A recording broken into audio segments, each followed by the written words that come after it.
வணக்க மக்களே, அனைவருக்கும் வணக்கம். இன்றைக்கி நம்ம இந்த ஒரு வீடியோவில் அதை பற்றி பார்க்க போகிறோம் அப்படின்னு பார்த்தீங்கன்னா, நகைக்கடன் தள்ளுபடி சொன்னாரே செஞ்சாரா, இனி தள்ளுபடி வருமா என்பன பற்றி எல்லாமே இந்த ஒரு வீடியோவில் முக்கியமாக அலசல் பார்க்க போகிறோம். நீங்கள் நம்முடைய சேனலை முதல் முறையாக பார்க்குறீங்க அப்படின்னா மறக்காமல் சப்ஸ்கிரைப் அண்ட் பெல்லை கிளிக் பண்ணி வச்சுக்கோங்க.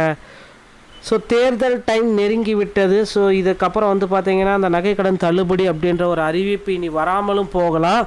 அதனால் இந்த பிப்ரவரி 28ஆம் தேதியை ஒரு கடைசி தேதியாக வச்சு இதற்கு முன்னாடி பார்த்திங்கன்னா நகைக்கடன் ஏதாவது வீட்டில் நகைக்கடன் இருந்துச்சு அப்படின்னா அதை கடனாக பெற்று வைத்து கொள்ளுங்கள். இந்த நகைக்கடன் தள்ளுபடி விரைவில் அனௌன்ஸ்மெண்ட் பண்ண போகிறாங்க. நகைக்கடன் தள்ளுபடி யாருக்கு பொருந்தும் அப்படின்ற பற்றியெல்லாம் தான் பார்க்கலாம்.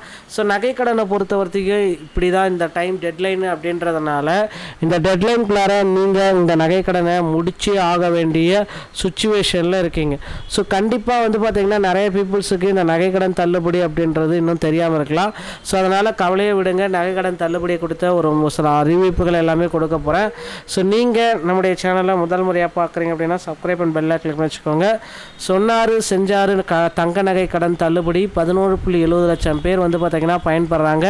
2021 சட்டமன்ற தேர்தலை முன்னிட்டு திமுக வெளியிட்ட தேர்தல் வாக்குறுதிகளில் பிரதான ஒன்றாக கூட்டுறவு வங்கிகளில் 5 சவரன் வரைப்பட்ட தங்க நகைகள் தள்ளுபடி செய்யப்படும் அப்படின்றத குறிப்பாக சொல்லியிருக்காங்க. அதனால் 5 சவரன் வரைக்கும் நீங்கள் தங்க நகை கடனை வாங்கிக்கலாம். செஞ்சார் தமிழகத்தில் சட்டப்பேரவை சிறையில் 2021ஆம் ஆண்டு செப்டம்பர் 13ஆம் தேதி முதல்வர் ஸ்டாலின் நகைக்கடன் விலக்கு தொடர்பான அறிவிப்பை வெளியிட்டார்.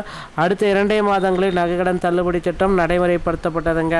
இதற்கான கட்டுப்பாடுகள் மற்றும் தகுதி விதிமுறைகளை அரசு அறிவித்திருந்தது செயல்படுத்தப்பட்டது. இந்த திட்டம் செயல்படுத்த 4000 முதல் 6000 கோடி செலவாக இருக்கும் என கூடுதலாக சொல்லிட்டு இருக்காங்க.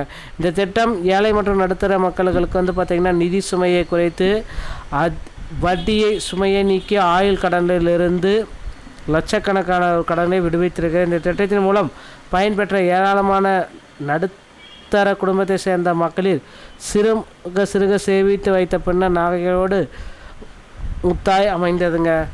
ஏழையின் சிரிப்பின் இறைவனை காணலாம் என்ற மறைந்த முன்னாள் அண்ணாவின் கூற்றுப்படி இந்த திட்டம் விடிவு காலமாக இருந்தது என்று தமிழக முதல்வருக்கும் பயனாளிகளுக்கும் ஒரு சில நன்றியை ஒரு பக்கம் கூடுறாங்க. நகைக்கடன் தள்ளுபடி 2021 முழுமையாக தள்ளுபடி செய்தது போல் இந்த டைமும் மக்கள் வெயிட் பண்ணிகிட்ருக்காங்க. கண்டிப்பாக இந்த நகைக்கடன் தள்ளுபடி நமக்கு கிடைத்து விடும். ஸோ உங்கள் அருகாமையில் இருக்கிற கூட்டுறவு வங்கியை சூஸ் பண்ணிக்கோங்க. அங்கே போயிட்டு மினிமம் 5 சவரனுக்குள்ளார நகைக்கடன் அடமானம் வச்சுக்கோங்க. ஸோ அதற்கு பிறகு பார்த்திங்கன்னா அந்த ரசீது கொடுப்பாங்க. அந்த ரசீதை காமிச்சு இந்த இடத்துல காமிச்சு தள்ளுபடியை நீங்கள் பெற்றுக்கொள்ளலாம். ஸோ நண்பர்களே, இந்த ஒரு தகவல்கள் அனைத்துமே நமக்கு பார்த்திங்க அப்படின்னா நகைக்கடன் தள்ளுபடி குறித்த ஒரு சில முக்கியமான அப்டேட் நமக்கு கிடைக்கப்பட்ட அடிப்படையில் தான் கொடுக்குறோம். ஸோ உண்மையான தகவலுக்கு நீங்கள் ஆஃபிஷியலான வெப்சைட்டை செக் பண்ணிக்கோங்க.